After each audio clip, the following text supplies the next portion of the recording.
ప్రస్తుతం టాలీవుడ్లో వరుస సినిమా షూటింగ్లో తలరిస్తున్నారు టాలీవుడ్ స్టార్ హీరో పవన్ కళ్యాణ్ గారు. పవన్ కళ్యాణ్ గారికి తెలుగు ఇండస్ట్రీలోనే కాదు, దేశంలోనే ఏ హీరోకి లేని ఫ్యాన్ బేస్ని సొంతం చేసుకున్నారు.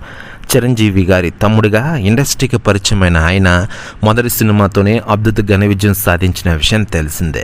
ఇటు రాజకీయాలు, సినిమాలంటూ వెళ్తున్నారు. మధ్యలో పలు రకాల సేవా కార్యక్రమాలు చేసుకుంటూ వెళ్తూ ఉంటారు టాలీవుడ్ స్టార్ హీరో పవన్ కళ్యాణ్ గారు. పవన్ కళ్యాణ్ గారు ఎప్పుడు ప్రజల గురించి ఆలోచిస్తుంటారు.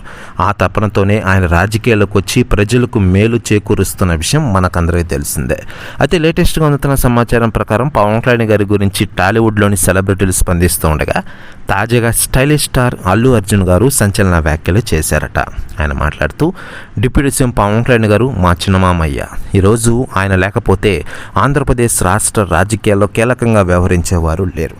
పవన్ కళ్యాణ్ గారిని కలిసి నన్ను క్షమించండి అంటూ నేను త్వరలోనే పవన్ కళ్యాణ్ గారిని కలుస్తా అంటూ సంచలన వ్యాఖ్యలు చేశారట స్టైలిష్ స్టార్ అల్లు అర్జున్ గారు. ప్రస్తుత వ్యాఖ్యలు వైరల్ అవుతున్నాయి టోటల్ తెలుగు ఇండస్ట్రీలో మరియు ఆంధ్రప్రదేశ్ రాష్ట్ర రాజకీయాల్లో. మరోవైపు అల్లు అర్జున్, పవన్ కళ్యాణ్ గారి వ్యవహారం గురించి మనం ప్రత్యేకించి చెప్పనక్కర్లేదు.